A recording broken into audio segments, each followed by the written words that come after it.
Assalamualaikum warahmatullahi wabarakatuh. Waalaikumsalam warahmatullahi wabarakatuh. Kami dari kelompok 1 ingin mempresentasikan tentang sengketa batas wilayah Laut Natuna. Nama saya Siti Nur Aziza. Dan nama saya Sylvia Melati. Saya Andika Ramadan.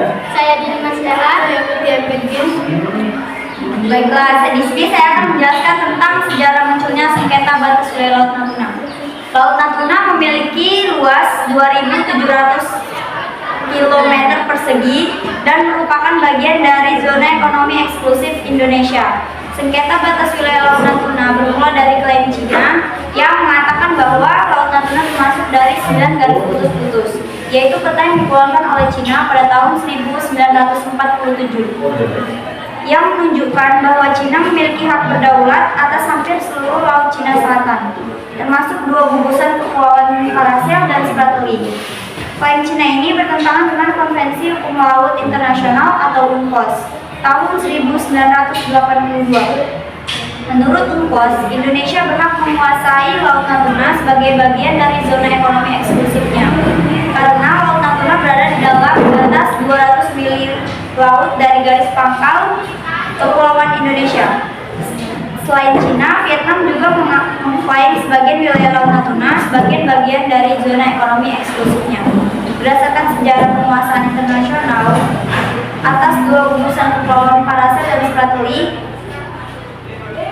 Vietnam menganggap dirinya sebagai negara kepulauan, sehingga berhak menarik garis pangkal kepulauan dari pulau-pulau yang diklaimnya termasuk Natuna.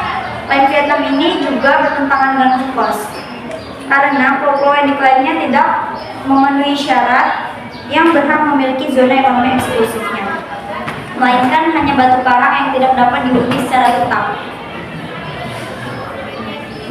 Indonesia dan Vietnam sudah melakukan perundingan bilateral sebanyak 12 kali, namun belum ada kesepakatan yang mengikat. Sementara itu Indonesia dan China belum pernah melakukan perundingan resmi terkait sengketa batas Laut Natuna. Indonesia hanya menganggap bahwa China adalah negara yang berhak untuk berlayar dan beraktivitas di Laut Natuna selama tidak melanggar hukum ataupun kedaulatan Indonesia. Insiden terakhir yang menarik perhatian dunia yaitu terjadi pada awal Januari tahun 2020. Sekitar 20 kapal nelayan Cina didampingi oleh kapal-kapal Coastguard Cina masuk ke dalam zona ekonomi eksklusif Indonesia di Laut Natuna dan melakukan penangkapan ikan secara ilegal. Selain itu, sebelum dengan Cina, kontroversi diawali dari Malaysia yang menyatakan bahwa Natuna seharusnya milik Malaysia. Indonesia membangun infrastruktur di kepulauan seluas 3.420 km persegi. Etnis Melayu menjadi penduduk mayoritas di Natuna, mencapai 85%, suku Jawa sekitar 6,34%, dan etnis Tionghoa sekitar 2,50%. Presiden Joko Widodo mengatakan bahwa Pulau Natuna sudah sejak lama menjadi bagian dari teritorial Indonesia. Untuk selanjutnya, proses penyelesaian sengketa batas wilayah Laut Natuna akan dijelaskan oleh rekan saya, yaitu Sylvia Melati. Nah, saya di sini akan menjelaskan tentang proses penyelesaian sengketa batas wilayah Laut Natuna. Penyelesaian ialah dengan meningkatkan manajemen perbatasan wilayah terhadap Kepulauan Natuna. Peningkatan kegiatan ekonomi melalui eksplorasi minyak di wilayah Kepulauan Natuna, serta penyelesaian sengketa dalam tujuan hukum internasional. Dan dalam hal ini, Indonesia berusaha menggunakan jalur diplomasi jalur 2 atau track to diplomasi untuk mendudukan pihak terkait.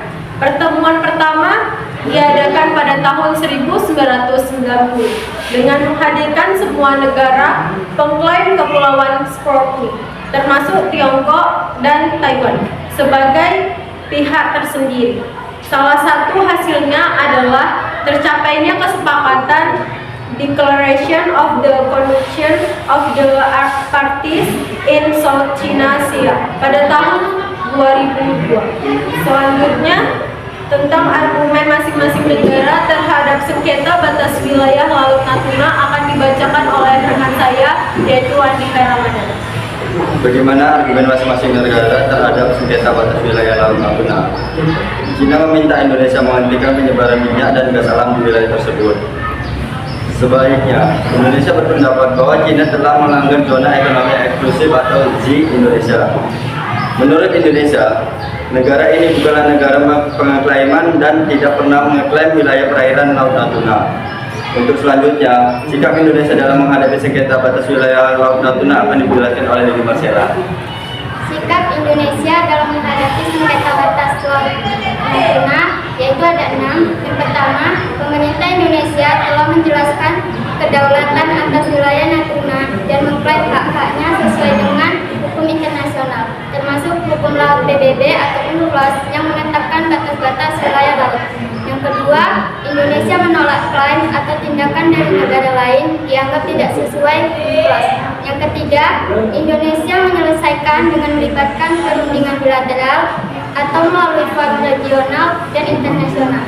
Yang keempat, Indonesia memperkuat keamanan wilayah Natuna, termasuk peningkatan kehadiran militer dan penegakan hukum. Yang kelima, Indonesia mencari dukungan dari negara-negara tetangga dan regional untuk mendukung klaimnya atau melakukan kerjasama regional. Yang keenam, Indonesia memanfaatkan forum dan organisasi internasional memperjuangkan haknya. Selanjutnya, daya tarik Pulau Natuna akan dijelaskan oleh Mutia Putri.